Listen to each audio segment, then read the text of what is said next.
dire qu'au Bénin, les ressources marines sont menacées. Nous avons de la pression sur les ressources halieutiques. Nous avons les espèces qui sont menacées au Bénin. Nous avons les tortues, les baleines, les dauphins et autres.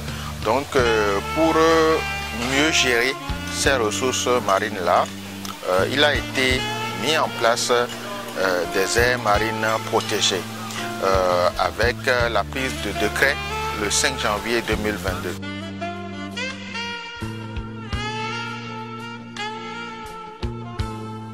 C'est un long processus qui a conduit à cela.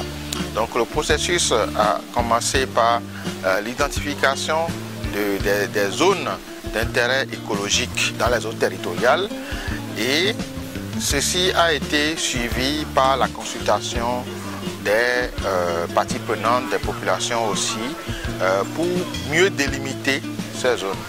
Donc après cette délimitation de ces zones, il y a une caractérisation de ces zones-là. Donc il a été décrit, fait un diagnostic un peu plus approfondi pour voir quels sont les problèmes qui existent dans ces zones, quelles sont les interactions, les relations entre divers acteurs, les conflits et autres qui existent. Et un processus de dialogue a continué jusqu'à la création de ces AMP. Il y a 2 AMP qui ont été créés au Bénin. Donc nous avons l'AMP, les marines protégées de la Bouche du Roi, et les marines protégées de Donatin, qui sont créées par décret présidentiel depuis le 5 janvier 2022.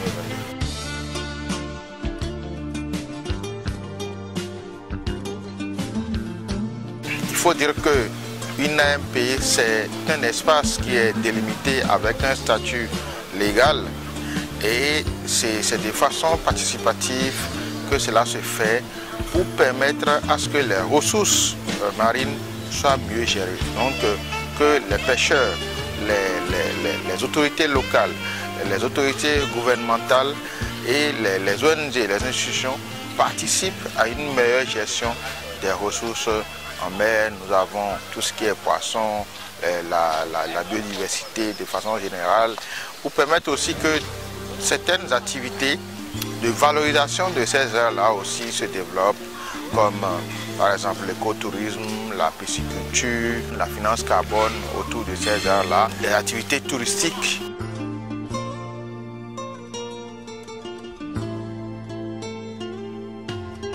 Alors, donc les avantages de ces ressources-là, c'est que tout le monde, c'est un instrument de gestion durable des ressources marines.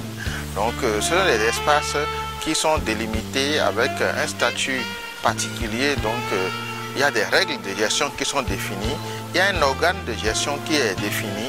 Il y a un plan d'aménagement et de gestion qui se définit, un plan de suivi et tous ces dispositifs-là sont mis en place pour que ces ressources-là soient mieux gérées, pour permettre que les ressources en mer, par exemple les poissons, aient des zones où elles peuvent aller facilement se reproduire pour repeupler tout le plan d'eau, pour que les pêcheurs trouvent leur compte, pour permettre qu'il y ait des zones où on peut faire de la recherche scientifique, des zones qu'on peut visiter, donc faire de l'écotourisme, des zones qu'on peut dédier à différentes sortes d'activités, mais avec des règles de gestion. Donc les AMP sont des instruments, disons, de développement durable des espaces marins et côtiers.